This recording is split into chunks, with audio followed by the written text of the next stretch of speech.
which of course neither team does. But with that Havoc Demon Hunter now, they're able to, as soon as they get the 5 clues, you just use that spectral sight and you can immediately see the red outline around the the infiltrating demon at that point. Yeah, well, so for the first time, because I think this is a really interesting one, it's been a close series. It's obviously the map choice of pure luck, but we're going against double Windwalker, so I'm actually going to put you both on the spot and ask predictions for this series. Who do you think is going to come out on top on Court of Stars? I'm going with pure luck. Are you going with the fortune? I'm going with the double Windwalker. I'm not betting against Windwalker Monks. I'm making the statement right now. Windwalker Monks, I'm going to leave them alone, even though it is a little bit of a hard FX situation for them. Yeah, it's going to be interesting. Definitely a good choice coming out of pure luck, but we're going split on the desk here, so you'll have to see who comes out at the end of this one. But it's been a really interesting tournament, honestly. Like I was saying, in China, we saw series going 2-0 constantly. Now we've seen a bunch of 2-1s, and we are ready to dive into this third and final game of the series. We're going to take a romantic ride over to Court of Stars, although there's no love lost here between the two teams. But between our casters, I certainly hope there will be. Sluda and Kalaris for the final game of the series. Take it away. Oh, Adrian, be still in my heart. That was well played. I loved all that sequence. It was sick. He had it ready from the get-go. Yeah. So now we do have a bit of kind of lovely romantic downtime to discuss some of what we're going to expect to see in this dungeon. Now, there is a bit of kind of trash sequence coming up with, you know, killing those scouts, making sure that they hit some of those pillars up to lessen the amount of mobs that we see at the very first boss. You don't usually want to kill all of, or get rid of all of the towers, because you do have a longer RP session unless you purposefully fail the kind of guess who game later. But we'll deal with that when we get there. Nonetheless, we do expect to see that both teams will try to incapacitate this first mob at the bottom of the stairs. Especially, we'll likely have a repentance from the Holy Paladins. Of course, we do have the Imprison over on the Havoc Demon.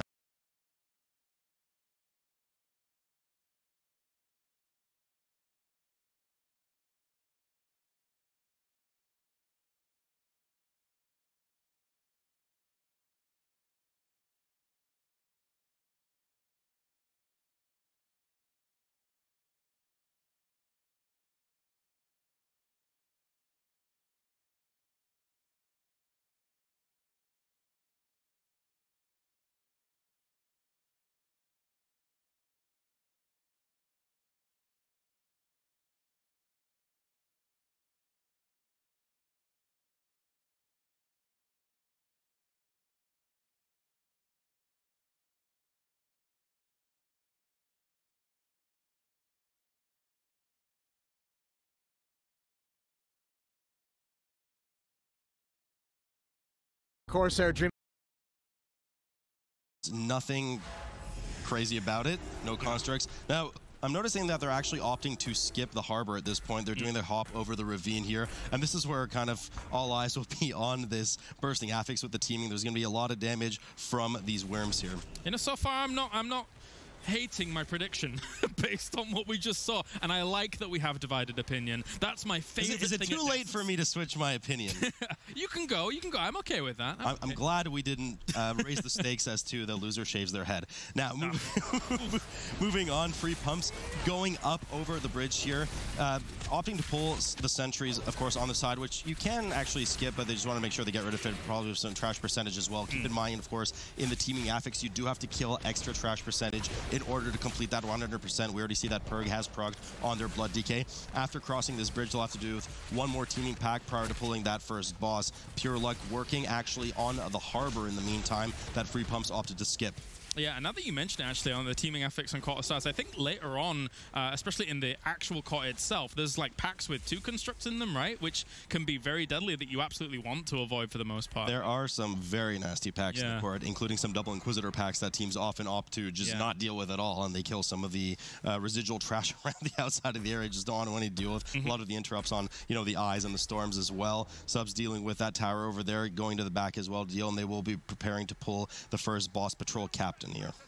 Sneaky, sneaky. So, obviously, a little bit to deal with here. Of course, you're going to have to dodge some beams that do come out. You have to dodge these kind of frontal or side AoEs, I suppose you can call them. And then also, there's always that jumping that has to go down, unless it can be fully dispelled. But other than that, you know, safe and sound. safe and sound. It can be dispelled, and of course subs can also apply a freedom as well, but it's really of no concern for the melee and the tank. They can just freely kind of jump up and down as they're DPSing the boss. Now, we do have a full screen scenario going on here. Might be a bit of a problem with the other team. We'll have to keep an eye on it. But he does opt to just dispel the hunter and also just freedom himself so that they're free to just, you know, keep DPSing the boss, not having to deal with too much damage for that arcane binding. It is worth noting, of course, that the boss at 25% dies. I'm putting this in quotation marks, which of course the viewers at home can't see, because you can poison the flask that is sitting on the table nearby, and it will kind of kill the boss at 25% when he opts to go over and have a swig.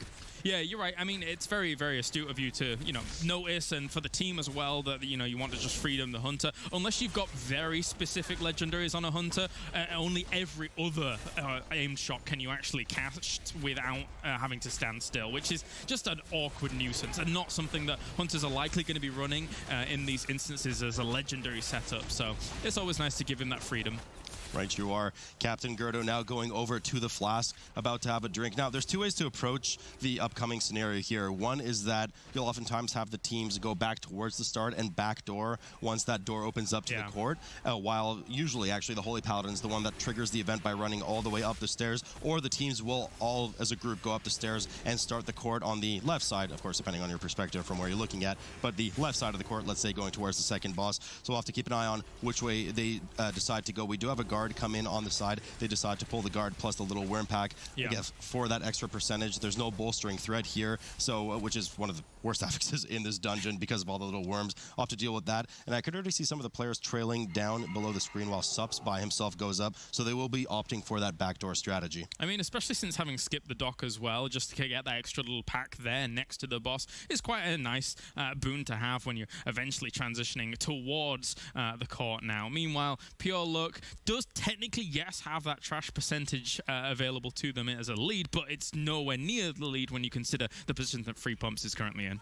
Yeah, so we do see Subs finally start the event, die on purpose, because once he dies, he will reach the checkpoint of that backdoor area where he can res right now. And Free Pumps actually now going for the harbor that they opted to skip earlier, a bit safer after they've killed that first boss and dealt with that kind of roundabout, believing that they don't really need the healer at the start of it, so they're okay to just deal with it while Subs triggers the event. Pure Luck just now dealing with the last pull before the boss. Yeah, it's just efficiency's sake, right? If you can do this whilst triggering, it's very nice. And as you can see, dealing with this at the same time, big trash though, while dealing with this boss too. This is actually really scary because if that construct gets his heal off, he heals everything surrounding it for 5% per second. So they have to make sure to interrupt the charge, otherwise it's just game over for them. The boss included, I mean, it doesn't care what kind of max health you have in terms of raw numbers, just a percentage-based heal. So interrupts and stuns have to be on point. Yep, and thankfully for them, they're not doing too badly against that. Whilst we see Free Pumps gearing up now to move in towards the court and start dealing with some of these bigger packs, big damage coming out from Avalanche already there. Must have got some nice procs as the mark shot. Sometimes takes a little while to proc, but overall it gets going. Paladin is safely healing up all of that bursting, and this is one of those double Inquisitor packs that I was mentioning. They're going to plan to. Now, we didn't see too much damage compared to the Hunter come out of the two Windwalkers in the previous pack, so I'm assuming that the Windwalkers are going to be pumping a lot of damage. You definitely want to deal with these packs very, very quickly. You can see that Blood DK making grip there, making sure none of the storms go off, wanting to interrupt the eyes as well. Now, name of the game in this court, of course, is that we have to strip the 3 mini-bosses away from Talixay, the second boss. In order to do that, you either kill an Enforcer, or there's actually, we can only kill Enforcers in this case. Of course, there are no random events. As you know, for prestige of the of the competition, there are no random spawned items event as we see in live servers, so they will have to deal with 3 Enforcers here. Yeah, and you can actually have, well, when we actually get to those, of course, they have a few mechanics that we can talk about, but already just continuing to grab as much trash as possible. You can see here that our Blood Death Knight is just attempting to pull as much together as possible, because you can really, some of these packs are very far apart, especially if you've got some in the middle, and once you've dealt with them, you're okay. The Enforcer, you want to make sure to LOS the Enforcer, of course, as one of the, actually really as anybody, because there's a ton of damage coming out with those pulsing casts. making sure to interrupt the Mistresses there. Actually, they didn't manage to interrupt it. Both Windwalkers there getting hit by that fell detonation. Pure Luck now just being able to finally finish off Gerdo. We're going to have to keep an eye on them to see if they decide to do the backdoor strat too. Now, they've already dealt with the Harbor, so they can just go straight into this court trash, but Free Pump's definitely still ahead at the moment. Not to mention that there's a 7-death differential between the two teams. That's 35 seconds, and that's a huge amount of time. Yeah, it's a huge deal. And, you know, we're going to see Free Pumps here continue to eventually grab the Enforcers from the boss, etc. Sorry, and the Generals, I should say. And all of these guys really need, again, that LOS potential that you need. You know, we're bouncing around the corners to make sure that you're not going to be taking those big AoE damages. Of course, we have I'm a Kutcha here. I'm not sure who named that mob, but quite rightfully so. Lots of swords in her hands, all 4 of them, or 6 of them, I believe. They do have to get her down. Now, the reason that you have to strip the Generals from Talixay is because while they're in a group, they have an aura that increases the health and damage of all the surrounding party members. So you want to make sure that the boss doesn't have any of those once you pull her, otherwise she'll be way too difficult to deal with. Pure Luck now dealing with a huge pull. We do have a proc from the DK as well, but big pull in the court now that they've killed the first boss, and they're trying desperately to catch up in the meantime. Certainly a bigger pull than Free Pumps had at the start. Yeah, it seems like, especially with the Gorfiend, the Blood Death Knight. Did he actually fully die there? He did. I couldn't quite see from the range, but Gorfiend's Grasp as well as that Solar Beam are going to work really well on a lot of those packs. Thankfully, though, the Death Knight doesn't spawn too far away. Spawns right at the gate, I think, right? Yep. So he can get back into action quite nicely. Yeah, so, but the problem is another 2 deaths on the board. Yeah. We're now at 11 deaths instead of 9, so it's going to, I mean, they're just digging their hole deeper and deeper that they're going to have to get out of. Free Pumps now waiting for that very dangerous trash pack, especially on teaming with the double constructs to move by so that they get to the other side, deal with the imps on that side, and then of course I believe probably the Enforcer, the third one spawned on, or the second one, excuse me, spawned on this side, so they're rearing to pull that as well. I've had nightmares about that double construct pack in the past. I've been accidentally pulling it and then causing a whole heap of issues, but they're able to sneak on past quite nicely. Just dealing with this as time goes on. The double Windwalker just being able to get all of their stacks up on there with a spinning crane kick to bring that down nice and fast. And on to our lovely Inquisitor. Luckily, there's only one in this pack, so it's not too dangerous here.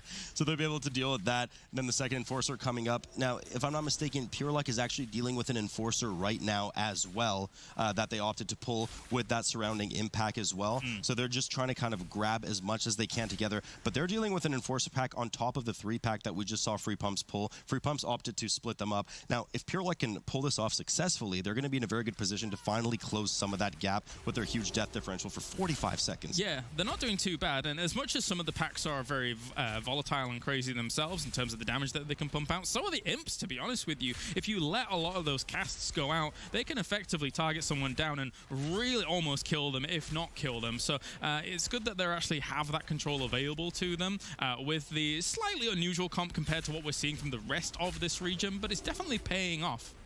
You love your Windwalkers. There you go. I mean, if they do the damage, what's not to love? Second Enforcer going down for Free Pumps. We'll in a moment see the second boss spawn. Now, this boss, of all the 3 mini-bosses, is the biggest pain in the butt, as it does cast a channeled spell, and the target of that player will get an increasing stack to 5 stacks at once, rather. I believe it goes up to 10 if I'm not mistaken. That will decrease your maximum damage done by 5% per stack. So certainly not what you want to be seeing on that unfortunate Windwalker in the meantime. You can line of sight the beam, but you have to do it before the actual cast starts going out. Otherwise, you will be caught regardless if you break line of sight after the channel starts. And that's why we saw the attempt, but unfortunately it was unsuccessful for that first one. And now moving on back, now they just gave up. They were like, well, whatever, we don't care. We'll heal through it. Especially since I think it was on the tank anyway, right? So no one ever cares about the tank, unfortunately. No, sorry, mate. he's pumping out some good damage in the meantime. Free Pumps. Now, Subs has run all the way across, grabbed the Enforcer on the completely far side of the court, and brought it over back to the group whilst they DPS Balgar the Watchful. Really well done by them. Huge time save, because at this point, they would need to be mounting up, cross the court, grab the Enforcer in a good position. So huge amount of time saves. Subs well survives the fell detonations as well, and they're already in prime position to get ready for the third mini-boss. Pure luck just dealing with the second Enforcer now. Yeah, and it's funny because I hate to harp on the Windwalker train here as we continue these things on, but when a healer goes away and does that, you want your composition to be effectively able to kill off what's left as well as survive. And things like Windwalker Monks, they have that ability, right? If you're getting targeted, you can use yourself, your diffuse magic if you need to be, you know, your touch of karma as well is going to help you out in certain situations for that big shield. So very, very resilient whilst being able to prepare these kind of unusual tactics. And not to mention the blood DKs do as well lend a bunch of support with consumption, a lot of leech on the group, and with the amount of damage they're pumping out, that's a lot of health return on them. They're just continuing to pull a bit more trash with the third mini-boss to make sure that they reach that 100%, because after this last Fel Lord dies, they will have access to Talixay, the second boss, and after that it's straight to Melandris, so there is no more trash left, except for that, of course, the hidden demon that they need to find. That does not give percentage, so they want to make sure they have that 100% prior to aggroing the second boss. Pure luck just now dealing with the second mini-boss. They still need to deal with the third Enforcer and then the Fel Lord themselves. If Blizzard could just occasionally spawn Jaina in that room every so often and just really troll people, that would be the best thing out of all time, but unfortunately probably not going to end up happening anytime soon, as yeah, you're right, they're going to be moving on to this boss, and this boss is pretty cut and dry for the most part, when people are just stacking up, kiting back as the fire is spawned, and then being able to deal with the small minions effectively. Yeah, so she does spawn, I believe every 20 seconds or so, she will spawn a group of 5 imps, similar to the imps that we saw in the trash. They need to be interrupted. I mean, this comp is so well built for it. 2 Windwalkers, they can split up leg sweeps for every wave. They're just absolutely going to destroy. Those packs are going to disappear. Now, what is important about this boss, and of course we are in, if I'm not mistaken, that tyrannical setting, that there is a ramping dot the longer the fight goes on. So eventually it will be unhealable. I don't think this pack will run into this group rather will run into too much trouble for that. No, definitely not. As dealing with it quite nicely at the moment. Of course, some of the smaller imps can be slightly annoyingly positioned, but as long as you're properly stacking perfectly here, as you can see, the Hunter just slightly moving forwards for a moment there to then eventually move backwards with the entirety of the group. Because even if it's just like a few yards behind one of them, it definitely causes you quite a bit of disruption in being able to get to the imps right at the back. Well baited by them as they form these small clumps of imps, as you just said. Pure luck just now moving on to their third mini-boss and then having to run over and then having to start Talixay. So they have closed some of the gap with their more reckless pulls that they've done throughout the court, but just not enough. And we have noticed that Pre-Pumps actually has used their Bloodlust on this boss, which is weird because, I mean, at least on live servers, most teams often save it for the last Ross, for Melandris, so we'll have to see how that works out for them. Talixay now at 35%, whilst Pure Luck is having some issues in the meantime, but Free Pumps trying to down Talixay and move on to the Guess Who game. Moonwalking Druid, man, it's the new thing, I suppose.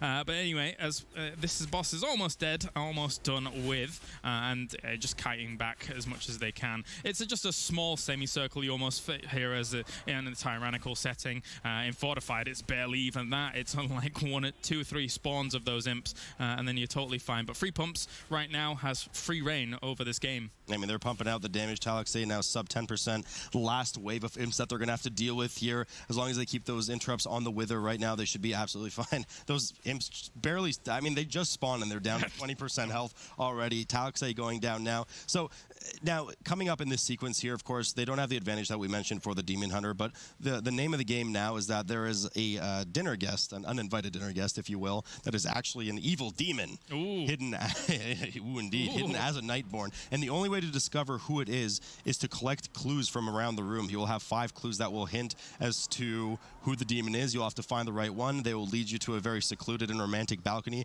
after which they will try to devour your face. Once that happens, you will have access, and once you defeat them, rather, you will have access to the last boss. Perish the thought, Sloot, that they get their hands on some of that forbidden souffle, and then they can only devour you instead of that souffle. You're not giving the demons that. But there you go. There's just talking to all these guys at the moment, and now they've marked who they think is the suspect. And it seems that they are leading them to said balcony right now.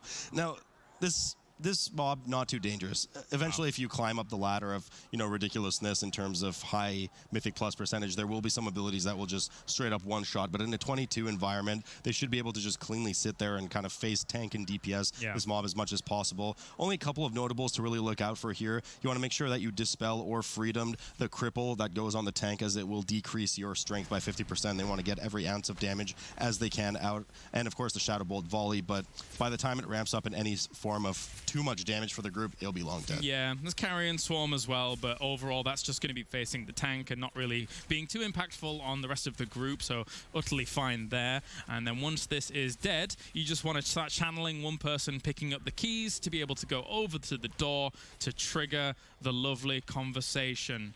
Keys do often open doors, Claire. That's correct. We are on the correct path here. We do see the demon going down shortly here. Now, the last boss, I'm interested to see. I don't think they'll have too much struggle. We are on a 22 tyrannical nonetheless, but I don't think they'll have too much trouble with Melandris. But Melandris follows suit from Talixay in that there's kind of a ramping damage as the fight goes off. Now, it will cap off at, if I'm not mistaken, 6 images plus his own pulse. Yeah. But as long as you can deal with that capped out damage, and we're going to probably see a lot of offensive play at the start from the Holy Paladin, they should be completely fine and good to go. Yeah, and you can bait certain abilities in certain spots to really kind of free up tons of room on this balcony. So maybe we'll see the Hunter repositioning those images, or at least forcing the positioning of those images as this fight goes on. As Elisander is going to go up to a high tower and play with some time or something, I don't know. Well, I already met her once upon a time. Melandris here now. So there are 3 main abilities really to look out for. One is this kind of Blade Surge Charge, which will go on the furthest player away from the target, as you rightfully pointed out. The Hunter is the one to bait it out. And then we'll have to be... Ooh!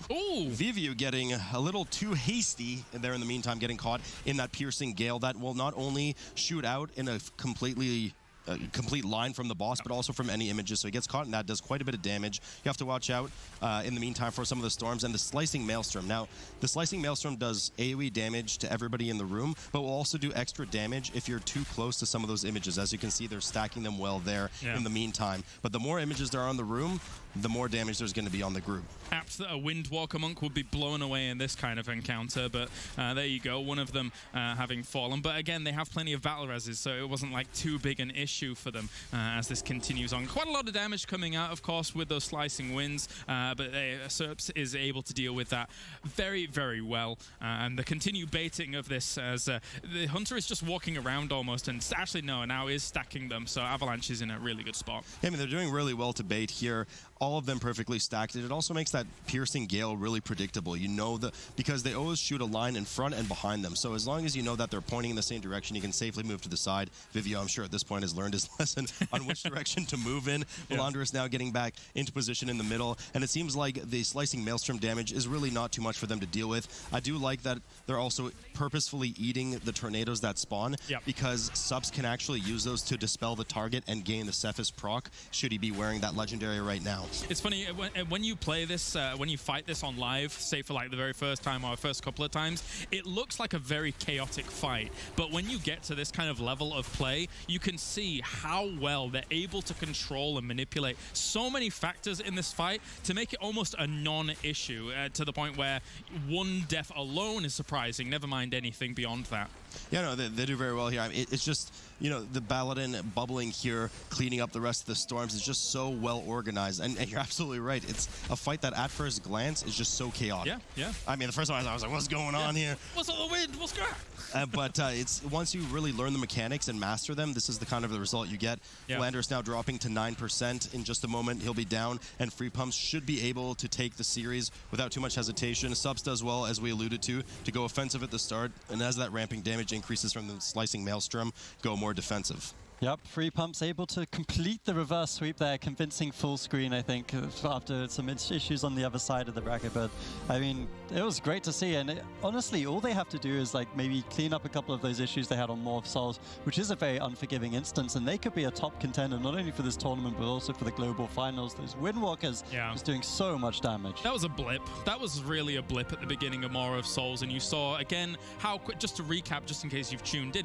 how quickly they were able to catch up drawing more of souls, really kind of inching things out. And don't bet against the Windwalker Monks. Eventually we're going to have 3 of them in a composition, and I'll probably go with that against 2 because they have more Windwalker Monks. Who knows? Yeah, Ted. Don't bet against the Windwalker. Okay, fine. I'll shave my head, guys. Okay, I'll shave my head. I lost the bet. You did it already. It's amazing. They said it would grow You're back. a talented man, sir. Yeah, I'm not sure if it's going to grow back or not. But anyways, Free Pumps, of course, they will be our 4th and final team in that upper bracket semi-finals. We haven't said goodbye to any of the teams just yet, and I think that's one of the great things about the double elimination. Like, some of these teams, the Psy especially, are one of those ones that you really want to see again, even if they have that unfortunate mishap in the first round. I mean, just like the China regionals, a lot of these teams really escalated from what we saw last year, and the gap between some of the top seeds and some of the bottom seeds has really closed, at least compared to the last MDI year. And of course, you're no stranger to it. Neither are you. I'm sure you've seen. So it's really, to a certain extent, it's really anyone's game, and anybody has a chance to get from that loser bracket and get right back to the winning series. And if you know, when you look at a lower bracket, it's a grueling task to go all the way from the first round of the lower bracket all the way up. But Psy is a team that actually Союзы недолговечны. They had second seed. They have someone like Poon. Мы долго мирились с врагами и поплатились за это. Мы забыли, в чем наша сила. Okay, that's kind of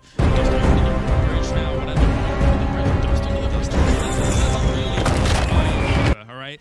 But other than that, you know, they're going to be looking at that as an opportunity to prove themselves and get back up there. Definitely going to be difficult roads ahead for those teams in the lower bracket, but no one's out of it just yet. Free Pumps, though, will complete the reverse sweep, and they're definitely going to be a team to watch, not only throughout this Asia-Pacific regional finals, but quite frankly, the global finals as well, should they qualify. Now we've got our first round put to bed. We have to step it up a notch as we head into the upper bracket. We'll be heading to those 23 keys when we return, and of course, we will have our world champions in our next series. Stay tuned to the Mythic Dungeon Invitational.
Welcome back, everyone, to an eventful first day of the Mythic Dungeon Invitational. We've got our first 4 series out the way, but unfortunately, of course, there have been some internet issues with some of the teams, so we are going to have to postpone some of the remaining games coming through. So, I mean, the first 4 games, we got them. That's the first round. We saw some eventful stuff, and definitely the administrative decision was made that in that last game, the other team was sufficiently behind when the issues started occurring that the result will stand. So we will have our 4 teams in the upper bracket, but we're not quite going to be able to finish it out today, so we'll be starting a little bit early. But we had some great games coming out throughout this one. I mean, it was great. You know, we just mentioned before the break how awesome it was, how the 1st and 8th seed really weren't very different. I mean, BTS did an excellent job, but we just, you know, it's just not fair. We got to play with everybody on the same playing field and make sure everybody has the same chance to win. Yeah, we definitely want to make sure that these guys have the best playing conditions. They've put in the time, they put in the effort, and I mean, they are the best competitors in the world, so even the slightest little issue will definitely affect their gameplay. And in the grandest stage of all, when it comes to PvE, we can't be allowing that. So we will be moving our broadcast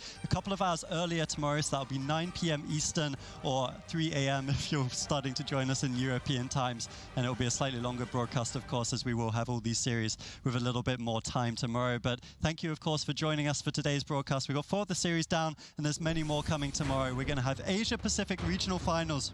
We'll be deciding a lot of it as well. 8 teams still in the tournament, and there will only be 2 spots at that global final. So that's going to be everything to play for, the 25,000 and the 100,000 when you get to that globals. They'll be the teams that reach us on the stage, and there's everyone still in the competition. Join us tomorrow, 9 p.m. Eastern time for the Retainer.